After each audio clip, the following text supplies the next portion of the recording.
ಸ್ನೇಹಿತರೆ,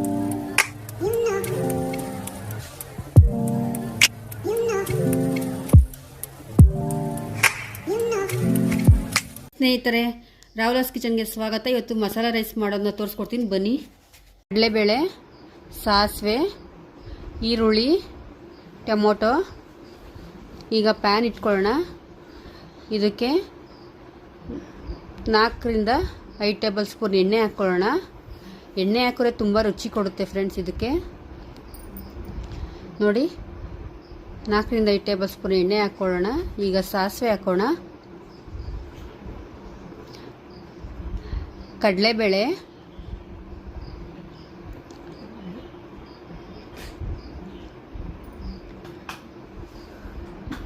ಸ್ವಲ್ಪ ರೋಸ್ಟ್ ಆದಮೇಲೆ ಬೆಳ್ಳುಳ್ಳಿ, ಕರಿಬೇವು, ಈರುಳ್ಳಿ ಸ್ವಲ್ಪ ಫ್ರೈ ಆದಮೇಲೆ ಟೊಮೊಟೊ ಹಾಕ್ಕೊಂಡು ತಿರುಗಿಸ್ಕೊಳ್ಳಿ.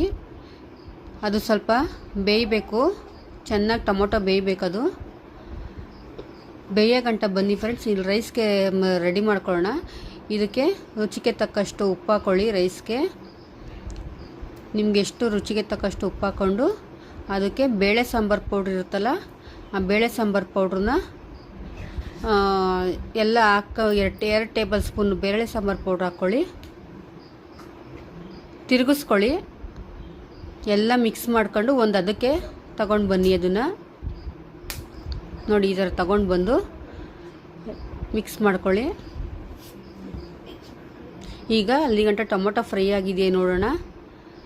ನೋಡಿ, ಚೆನ್ನಾಗಿ ಬೇಯಬೇಕು ಟೊಮೊಟೊ.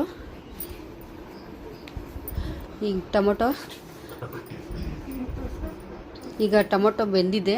ಈಗ ರೈಸ್ನ ರೆಡಿಯಾಗಿದೆ. ಇದು ನೋಡಿ, ಮಸಾಲೆ ಮಿಕ್ಸ್ ಮಾಡ್ಕೊಂಡಿದ್ದೀನಿ. ಈಗ ನಾನು ಒಂದು ಅದಕ್ಕೆ ತಗೊಂಡಿದ್ದೀನಿ. ಈಗ ಟೊಮೊಟೊ ಬೆಂದಿದೆ. ಈಗ ರೈಸ್ನ ಹಾಕ್ಕೊಳ್ಳೋಣ.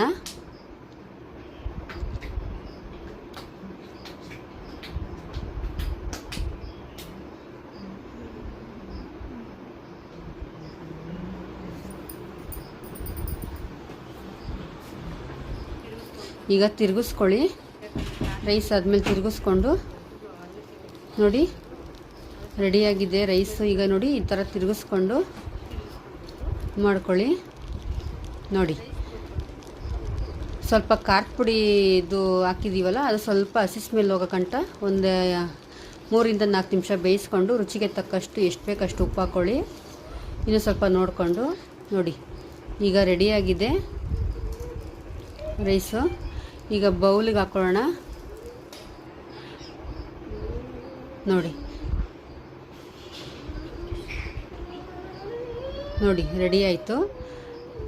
ನಿಮ್ಗೆ ಇಷ್ಟ ಆಗಿದ್ದಲ್ಲಿ ಲೈಕ್ ಮಾಡಿ, ಶೇರ್ ಮಾಡಿ, ಕಮೆಂಟ್ ಮಾಡಿ, ಮತ್ತು ಸಬ್ಸ್ಕ್ರೈಬರ್ ಆಗಿ ಫ್ರೆಂಡ್ಸ್.